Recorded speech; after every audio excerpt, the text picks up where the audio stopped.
guys আজি মই chicken leg piece recipe বনাম কেনেকুৱা হৈছে বনাব জানিছো নে নাই জানা আপোনালোকে ক'ব ভাল লাগিলে মানে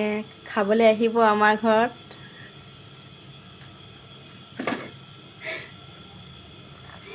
এতিয়া ঢালিম পিঁয়াজ আমি বেমাৰী মানুহ হয় আসলতে সেইটো কাৰণে তেল অলপ কমকৈ খাওঁ পিঁয়াজটো বেছিয়ে খাইছোঁ বাৰু তেলটো কমকৈ খাওঁ পিঁয়াজটো বেছি খাওঁ বেমাৰী যে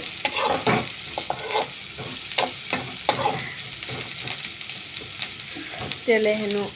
অপকাৰ কৰে মানুহক সেইটো কাৰণে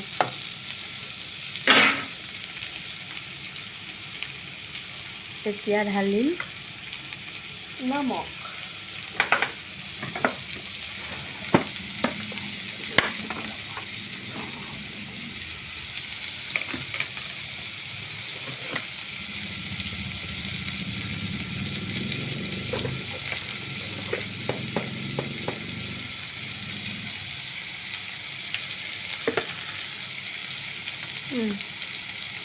এতিয়া হালধি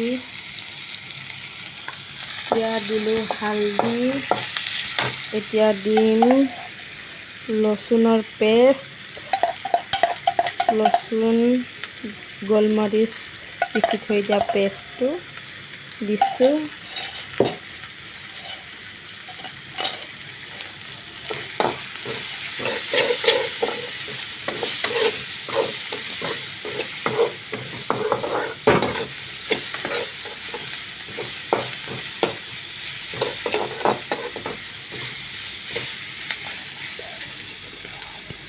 এতিয়া অলপ ভিজিবলৈ দিম অলপ ৰঙা হ'বলৈ দিম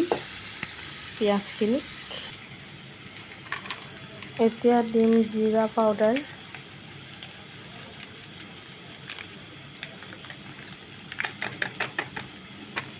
তাৰপাছত অলপ ৰেড চিলি অলপ কালাৰটো আহিবলৈ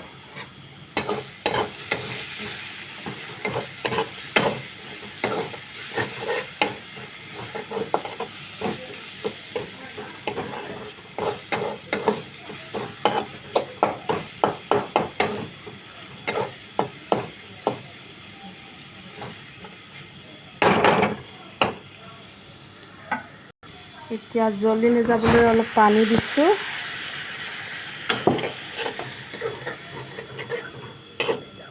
অলপ গলি যাবলৈ পিঁয়াজখিনি মছলাখিনি ভালকৈ মিক্স হ'বলৈ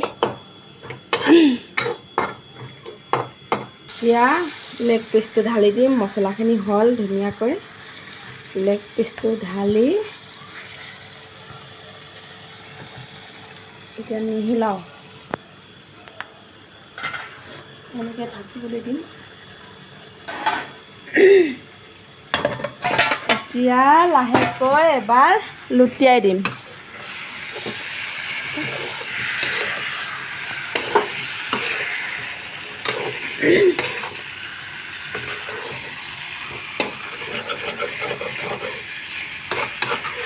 মছলাখিনি লাগি ধৰিছে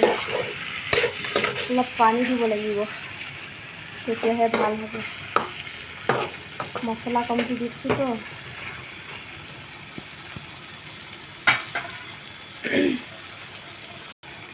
অলপ মাংসখিনি সিজিবলৈ তেল নোলাবলৈ অলপ পানী ছিটকাৰি দিছোঁ ছটিয়াই দিছোঁ পানী অলপ এবাৰ চাই লওঁ চব্জিটো কি হৈছে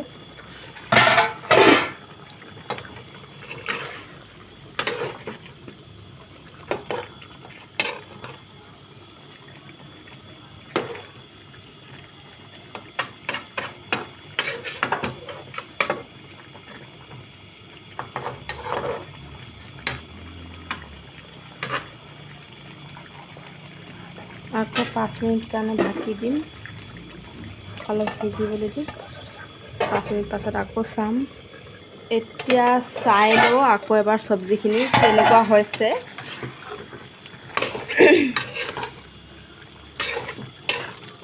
লাহে লাহে সিজিছে ৰংটো আহিছে খুব ধুনীয়া লাগিছে দেখিবলৈতো ধুনীয়া লাগিছে ভাল লাগিছে খাই কেনেকুৱা লাগিব